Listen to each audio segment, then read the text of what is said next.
Belakangan saya baru tahu mukbang berasal dari bahasa Korea, yaitu meungneun yang berarti makan dan bangsong yang berarti siaran atau broadcast.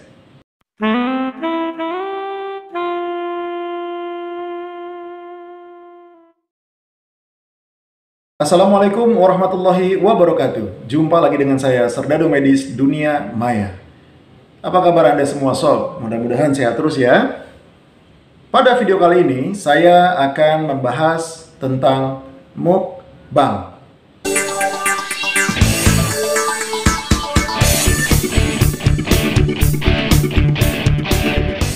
Awalnya, saya kira istilah mukbang itu adalah istilah alay yang menggambarkan situasi seseorang yang sedang makan dengan porsi yang banyak banget.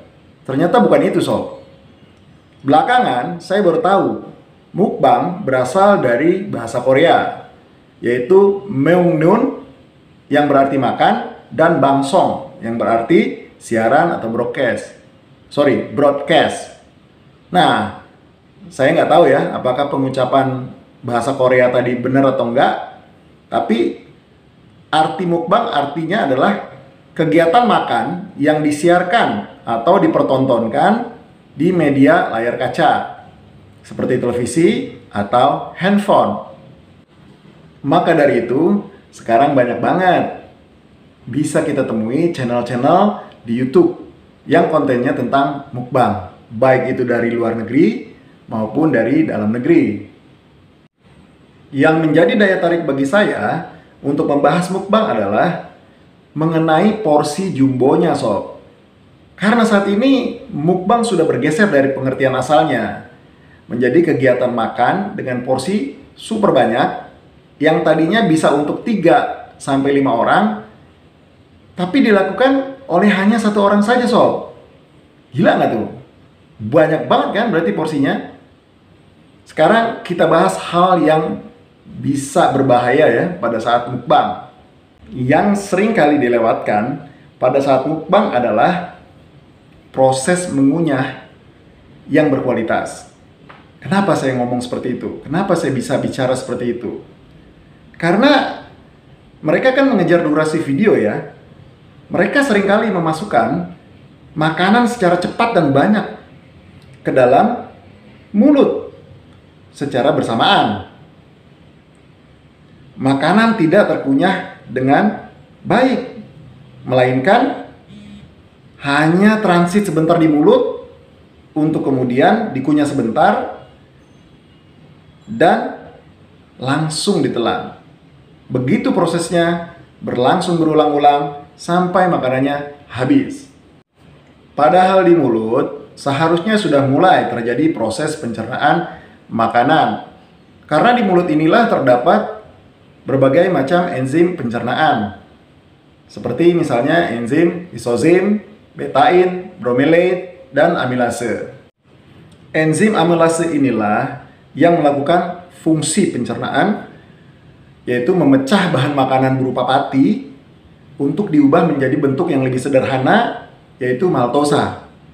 Kalau Anda melakukan proses pengunyahan dengan baik, maka seharusnya Anda akan bisa merasakan sensasi rasa manis saat Anda mengunyah makanan yang mengandung karbohidrat atau pati.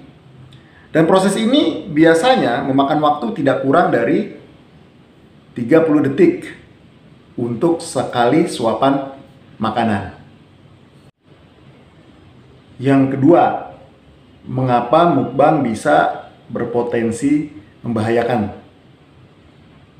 Karena mukbang berpotensi memberatkan kerja organ-organ pencernaan. Anda bisa bayangkan sob, saat mukbang, biasanya lambung akan dimasukkan secara bertubi-tubi makanan dalam jumlah yang sangat banyak. Lambung memang bersifat lentur. Kelenturannya bisa membuat lambung mengembang atau membesar dan mampu menampung hingga kapasitas ya kurang lebih antara 2 sampai 3 liter makanan dan minuman jika keadaan atau kondisinya sangat memaksa seperti kondisi-kondisi mukbang tadi. Proses digesti di dalam lambung untuk kapasitas normal biasanya membutuhkan waktu tak kurang dari 2 jam sebelum dimulainya proses absorpsi atau penyerapan oleh usus. Jadi lambung membutuhkan waktu sekitar 2 jam sob untuk melakukan proses pencernaan atau digesti. Nah sobat bisa bayangkan pada orang yang melakukan mukbang, banyaknya makanan yang masuk tentu akan membebani kerja daripada organ-organ pencernaan tadi. Yang akan terbebani antara lain lambung, usus 12 jari, pankreas, dan liver. Organ-organ ini menghasilkan berbagai macam enzim untuk membantu mencerna karbohidrat, protein, dan lemak yang terkandung atau terdapat dalam makanan dan minuman. Nah, banyaknya makanan dan minuman yang masuk sudah pasti akan memaksa organ-organ tadi untuk memproduksi lebih banyak enzim pencernaan. Di samping itu, waktu pencernaan di dalam lambung pun akan lebih lama. Yang tadinya 2 jam akan molor. Membutuhkan waktu yang lebih lama untuk mendigest atau mencerna makanan dan minuman mukbangan tadi. Kalau kejadian ini sering berlangsung, lama-lama organ-organ di atas bisa kedodoran sob, alias boncos. Berikutnya yang ketiga sob. Yang ketiga, mengapa mukbang bisa berpotensi membahayakan bagi tubuh kita? Yaitu adanya glukosa yang berlebihan di dalam pembuluh darah. Satu lagi yang juga perlu diperhatikan nih sob. Semua makanan dan minuman yang masuk ke dalam tubuh kita, pada akhirnya sebagian besarnya akan dirubah menjadi glukosa sebagai bentuk sumber energi yang akan dialirkan melalui pembuluh darah ke seluruh tubuh. Yang membantu glukosa masuk ke dalam sel-sel tubuh sehingga menghasilkan energi siap pakai adalah hormon insulin. Kelebihan glukosa akan dirubah ke dalam bentuk glikogen. Kemudian disimpan glikogen ini ke dalam otot dan liver. Siapa yang memproduksi hormon insulin sob? Pankreas, organ pankreas. Nah, saat mukbang akan terjadi gelombang penyerapan glukosa yang begitu besar ke dalam aliran darah. Tentu hal ini tidak bisa dibiarkan. Tubuh melalui organ pankreas akan melepas hormon insulin sesuai dengan banyaknya glukosa di dalam aliran darah.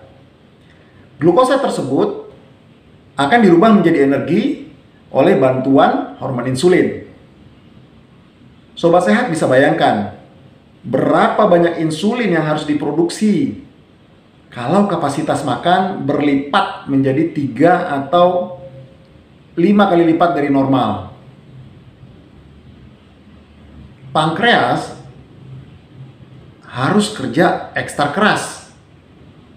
Memproduksi apa? Memproduksi insulin tadi. Nah, jika kondisi ini berlangsung terus-menerus, suatu ketika organ pankreas juga sama, bisa kedodoran. Sel-sel pankreas bisa rusak. Akibatnya kemampuan produksi insulin akan menurun. Karena produksi insulin kurang, maka glukosa tidak bisa dirubah semuanya ke dalam bentuk energi dan tidak bisa disimpan dalam bentuk glikogen oleh hormon insulin tadi. Kenapa? Karena ya itu tadi, jumlahnya berkurang, ya kan? Nah, sel-sel pankreas kan mengalami kerusakan, produksi insulin otomatis akan berkurang. Karena produksinya berkurang, maka glukosa yang ada di dalam aliran darah tidak bisa dirubah semuanya ke dalam bentuk energi dan disimpan dalam bentuk glikogen, ya kan?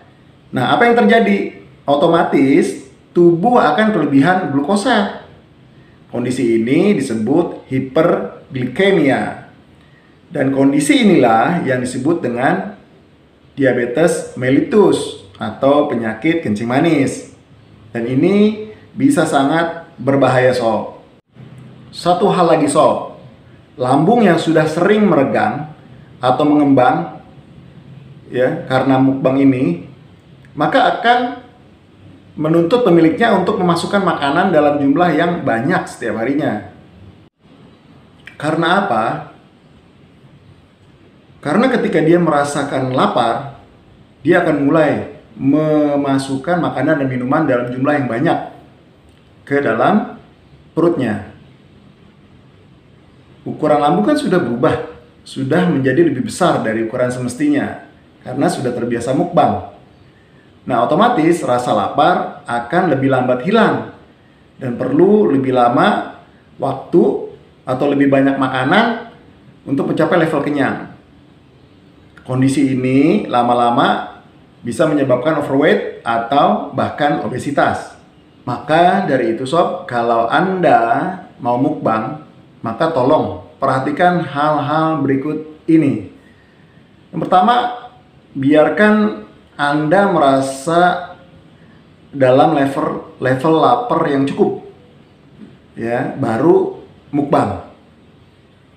Yang kedua, usahakan mengunyah makanan lebih lama supaya proses digesti di lambung menjadi lebih ringan. Yang ketiga, bantu dengan asupan sayuran dan buah-buahan sebelum atau sesudah proses mukbang selesai. Yang keempat, setelah 2 atau 3 jam, lakukanlah kegiatan olahraga aerobik dan anaerobik secara berkala untuk membantu apa? Pembakaran kalori. Yang kelima, mukbang paling banyak dilakukan 2 kali dalam 1 minggu. Tapi olahraganya harus dilakukan lebih banyak atau lebih sering dari mukbang tadi. Kesimpulannya apa sob? Kesimpulannya jangan mukbang kalau Anda nggak mau olahraga. Itu saran dari saya. Karena hanya akan mendatangkan penyakit lebih cepat. Kadang-kadang nih sob, ada orang-orang yang memang mukbang tapi terlihat tetap fit. Ukuran badannya tetap proporsional. Nah, bisa jadi itu karena mereka bekerja keras juga untuk melakukan olahraga yang ketat untuk membakar kalori yang menumpuk karena mukbang tadi. Kan kita nggak tahu, kita hanya melihatnya pada saat dia mukbang. Setelah selesai mukbang, apa yang dia lakukan kemudian kita nggak pernah tahu. Ya kan? Bisa jadi dia ikut fitness, terus melakukan olahraga aerobik dan anaerobik yang lebih intens dan lebih banyak. Seperti itu. Oke sob, sampai di sini aja video reaksi mukbang kali ini. Jangan lupa ditonton juga video-video lainnya dari Serledu Medis. Semoga bermanfaat. Terima kasih. Wassalamualaikum warahmatullahi wabarakatuh. Ciao.